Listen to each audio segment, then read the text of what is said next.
What's going on, everyone? I'm Steve from Burke Family 54 Comics, and welcome to another live stream.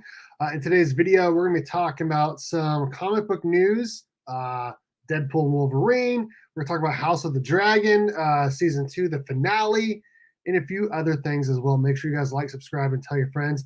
And consider joining the Burke fam. Shout out to the Burke fam.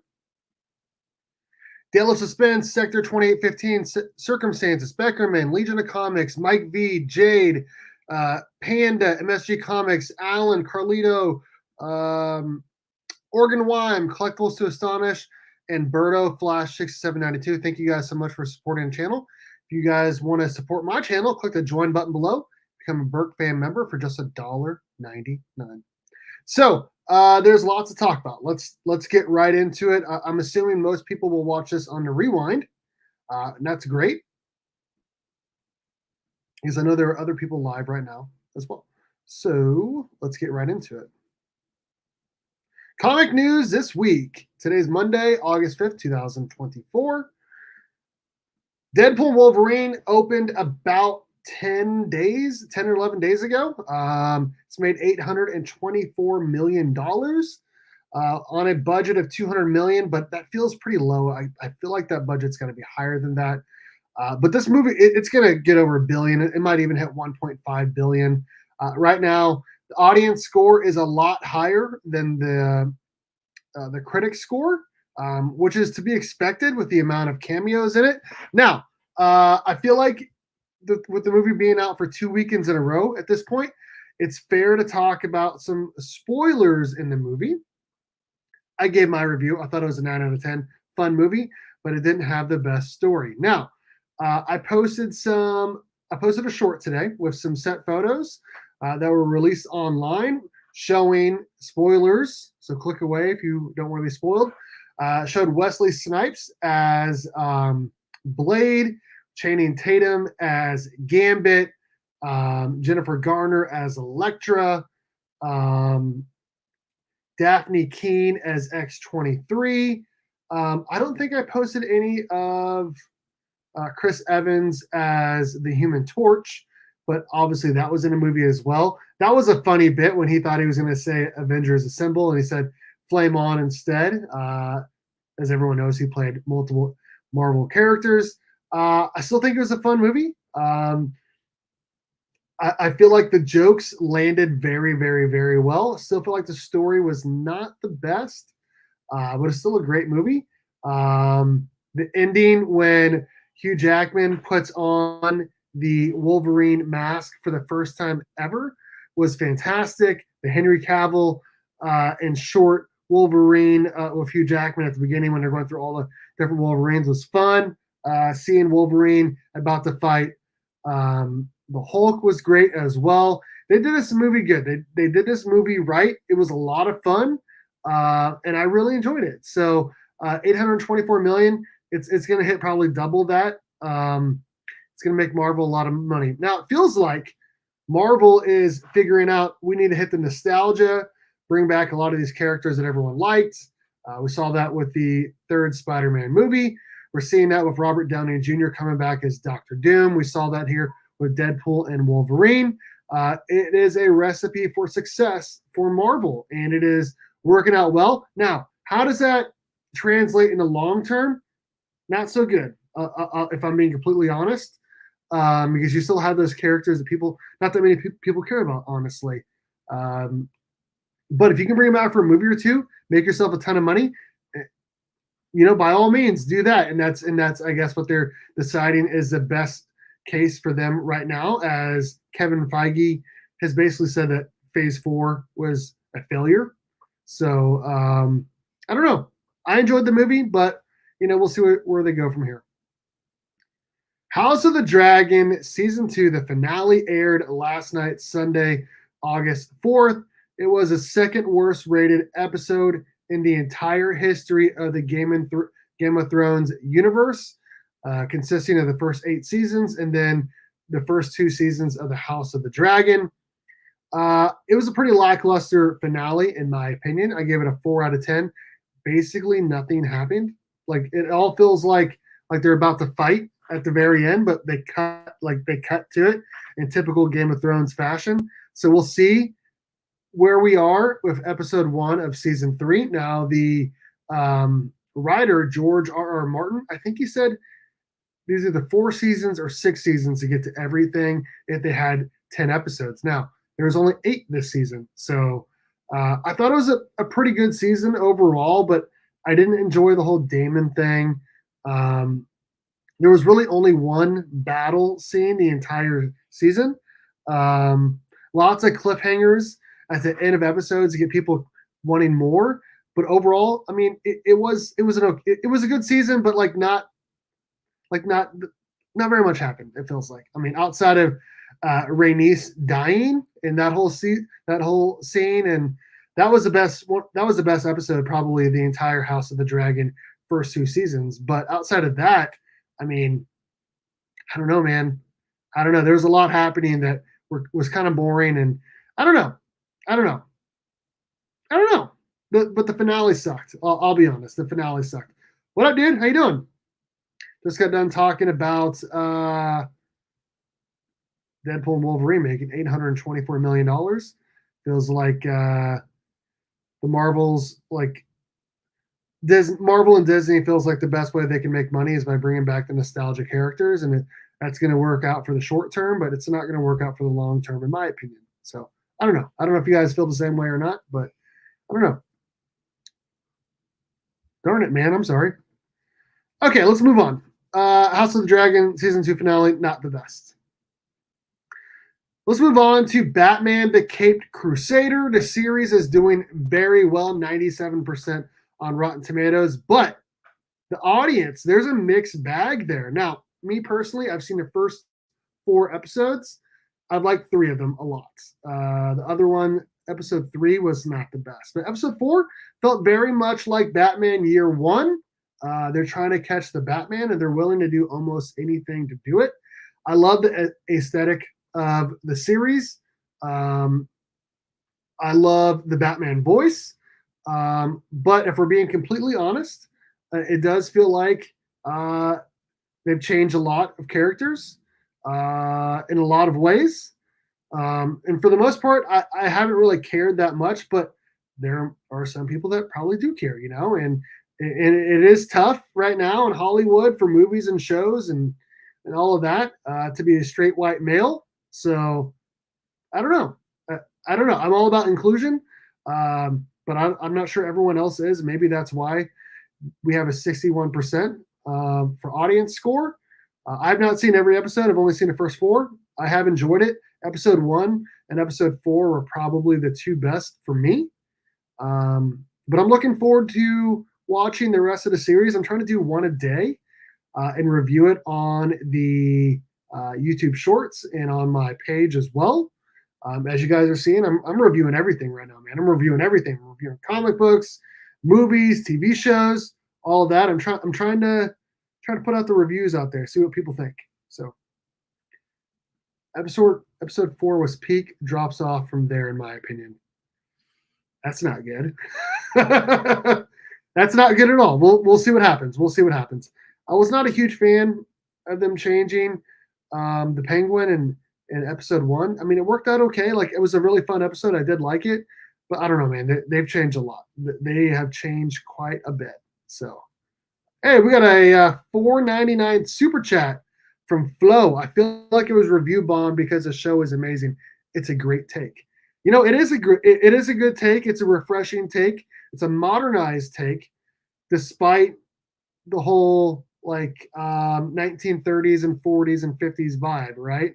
I mean, this is a very noir take on Batman, all the way down to the gloves, right? And the Batman symbol, right? And the super long pointy ears, right? Yeah, I don't know. I've enjoyed it, but we'll see. I'm not even halfway through, and I've heard, like he said, man, after episode 4, it really drops off. I just watched episode 4 today, and I really enjoyed it. So the critics like it. Not a lot of the fans like it. So, but I appreciate the $4.99 super chat from Flo Dammer. Make sure you guys check out the Bada Boom podcast. They are doing great things over there. And his TikTok is wild, man. His TikTok is wild.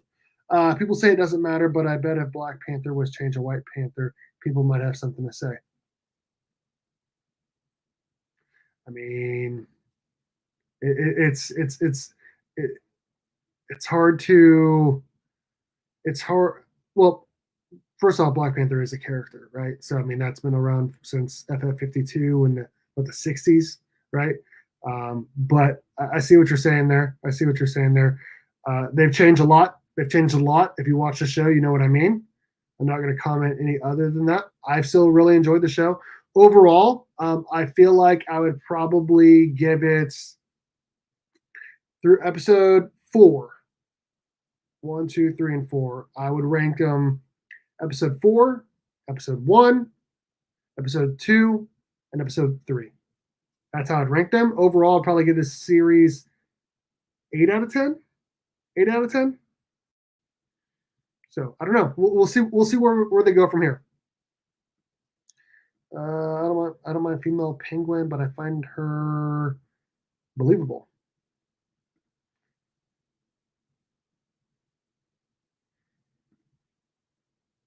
Only beautiful penguin was they named her Oswalda. LMFAO.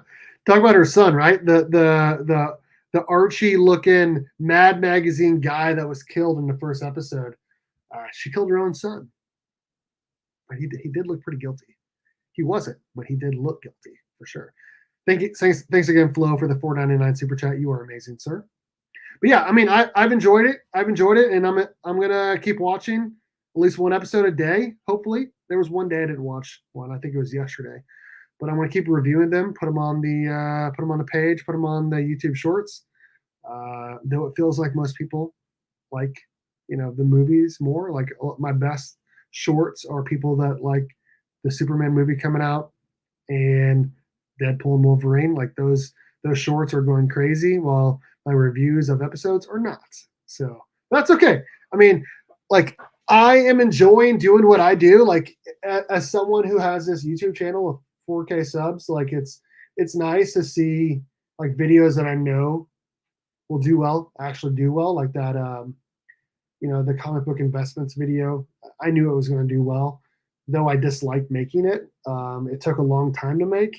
And I don't know. At this point, like I prefer to make videos and live streams of things that I personally like instead of making a lot of videos of things I don't like, but I know will do well. Obviously, you'd like to make videos that you like and will do well, but not everyone likes reading about Power Rangers, right? Or reviewing Batman and Cape Crusader. But, we're going to do our live stream every week. This is the second episode of our Monday night chat. We're going to try to do this every week, talk about comic book news of the week, and anything else that people want to talk about. I put the invite into the Burke Fam chat for the channel members.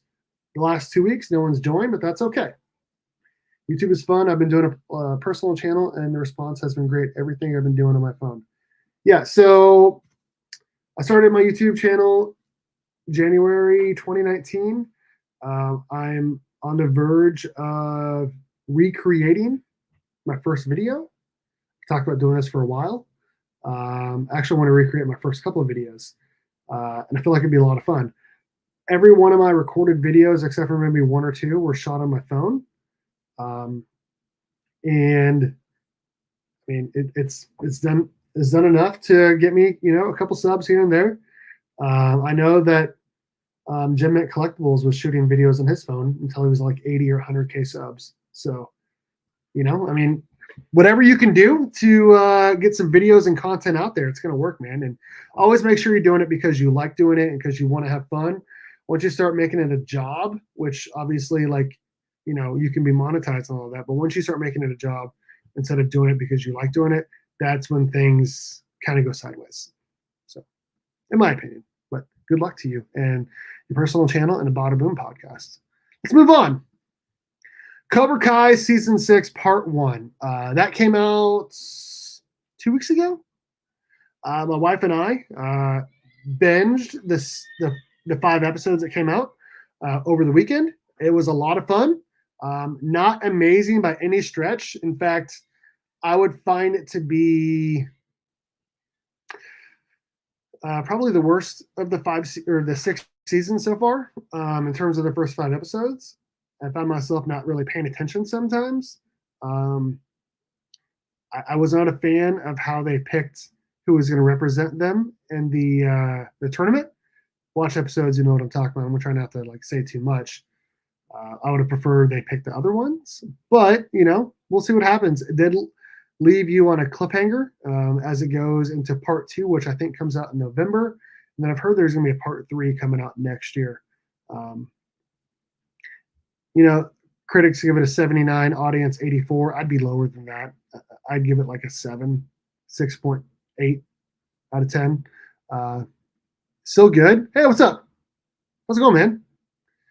Shorts were easy for me, man. Yep, I did. I feel you, man. I think when I'm looking at my statistics here, 83,000 views. I'd say 70 are from 70 to 75 are from shorts. So, yeah, man, I feel you. But it is hard because it doesn't feel like they, you know, it's hard to really gain a community. You get a lot of subs, but like, I mean, where are they? Where are they right now? Right, 83,000 people watching my videos, but where are they right now? They're not tuning into the live streams or the regular videos that much. I think I did a review of Deadpool and Wolverine. It has like 50 views. You know what I mean?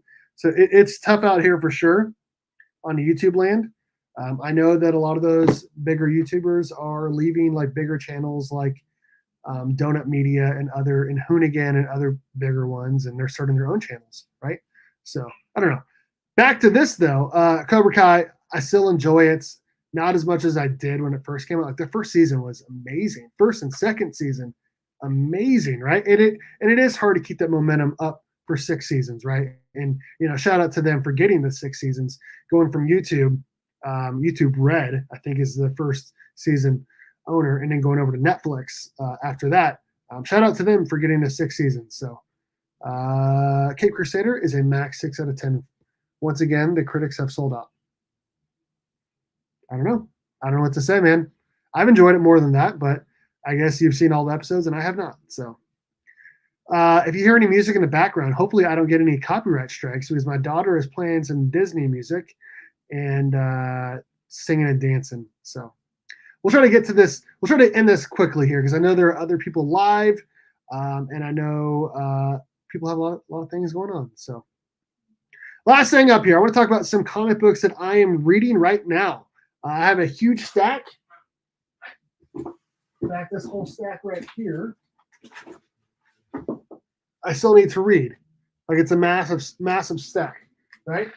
But as of right now, I did get done reading The Nice House on the Sea, which is the sequel to The Nice House on the Lake.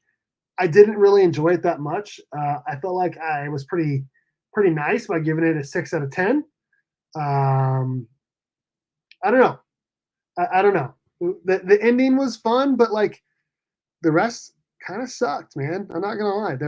It's hard to really capture that same, that the first series had. You know what I mean? And even the first half of the first series, like the second half was kind of sometimes difficult to read. But I don't know. The Nice House on the Sea, book 1, 6 out of 10. I just got done reading Nightwing, 115 and 116. I'm going to put a review on the page. I'm giving it 8 out of 10. We're getting to the end of the Tom Taylor run. Pretty interesting stuff happened in 115 with Heartless.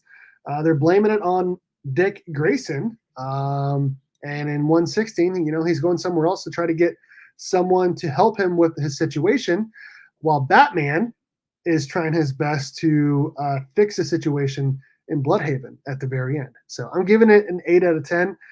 Still really, really, really enjoying this series. I've been enjoying it since Tom Taylor took over, I think in Nightwing 78. Yeah, very good. Very, very, very good. I just got done reading some Titans as well.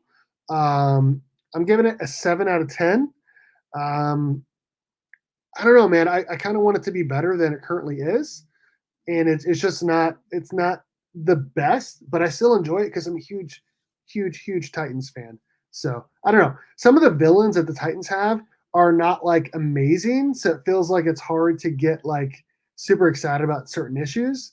But I still like it. And we don't have a Justice League right now. We just have the Titans, and so I feel like it's pretty good. Let me know. Can you guys hear that music in the background? Can you guys hear that at all? Because I feel like I'm trying to talk louder so you guys can't hear it, but I can hear it like distinctly, and it's really annoying. Okay. Power Rangers, a series finale of the Darkest Hour. It was a one shot after Power Rangers 122. Not the best. Not the best ending, but I am happy. It's weird for me to say this. I'm happy that the Power Rangers universe of comic books is ending because it has not been good for a while. Some books have been good, but overall, it really hasn't been that great since like issue 50, 40 something. I don't know. I don't know, man. It really like I try my best to really, really, really like it because I'm a big Power Rangers fan, but like it really hasn't been amazing for a long time. So I'm excited to see what they do. Whenever they decide to relaunch it, which I've heard they're going to be relaunching it in November. Um, I don't know, the first 30 plus issues or so when they were doing the whole Shattered Grid and Floor Draken, like that was refreshing. It was nice. It was new. The most recent couple books, I mean, there's so many characters and they're changing colors and suits all the time. So it's really hard for me to really like it that much, but we'll see what happens. Power Rangers The Return, issues 1 through 4. It's a mini series by the original Pink Ranger, Amy Jo Johnson. I really enjoyed that. There was a lot of very good Power Rangers lore in there. I loved what they did of Trini and Tommy, and then the kid as well. Olivia, I think is her name. I loved it, man. I really, really, really did. I give it 8.5. We need more of that in the main line of the Power Rangers universe. So up next, I'm going to be reading the TMNT Alpha #1, the 40th celebration anniversary edition, and then TMNT #1, the newest one they relaunched, which I've heard the first couple of issues are going to be about an individual turtle. So I would like to get into more DC stuff after, but I still don't have my House of Brainiac special #1, which is 2.5 of the House of Brainiac storyline. I think it goes like 5 or 6 books or so. So I want to get that going at some point. I have some people looking for that book for me. But if they can't find it, I'm just going to order something. Speaking of ordering something, I just sold something else on eBay today, which brings my total to like almost $100 sold on eBay in just in the last month or so. I'm trying to move some books and make some money to put back into my collection and into the channel. So even though I said I would never buy and sell on eBay again, I have decided to do so because it is still the best way to get your collection looked at by the most people. Now, I've heard some horror stories lately. There was this one guy that sold $7,200 in sports cards, and someone bought like individually like 9 of them at $800 a piece or something like that, or $700 a piece, and he bought them individually. And then as soon as he shipped them, he asked for a return, and the guy that sold him called up eBay and was like, "Yo, this is a scam." They're like, "Okay, well, I know it's a scam, but it may sound like a scam, but we think it's legit." Well, of course, he got it, returned it, and returned empty boxes. So the guy was out $7,000, and he put in a claim. eBay said you're protected. Finds out he's not protected because then the guy called his credit card company, and then eBay ruled in his favor while the credit card company ruled in that guy's favor. So that guy committed credit card fraud by buying all that stuff and then returning it. So basically got $7,000 in sports cards for free. I don't know, man. I really don't know what to say. So it's kind of scary, really, to be buying and selling on eBay. But like I said, it's still the best way to get your books looked at by the most people. Now, when I sell stuff, I try to look at who bought it to see if they have, feedback on there. What are people saying about them? Before I really submit a shipping label and get that going for someone. So far, so good. But I've had issues in the past. I actually sold let me go full screen here as we get rid of that. I sold a Batman the Killing Joke what's another number? No number. First printing 9.8 to a guy. He messaged me saying it came in great, looks good. Then he filed a complaint with eBay saying he never got it, even though there was messages saying he did get it. I still got to keep my money because there was the tracking number that I put in, and he tried to say that the USPS put it on someone else's porch. So he got a $200 book for free because, of course, they ruled in his favor as well. So I got my money. He got a book for free, basically. But there's a lot of really bad people out there that are scamming people. So it makes it really tough to buy and sell on eBay, but it's still the best way to do it because you're going to get scammed. You could get scammed anywhere, at Walmart or, email or wherever. So I don't know. But that's today's show. I talked a lot about a bunch of random stuff along with House of the Dragon, Batman and Kate Crusader, Deadpool and Wolverine, comic books I'm reading, Cobra Kai, and more. Again, I'm Steve from Burke Family 54 Comics. Thanks everyone for watching. Make sure you guys like, subscribe, and tell your friends. Consider joining the Burke fam. And as always, go Cats. Cowabunga. It's morphin' time.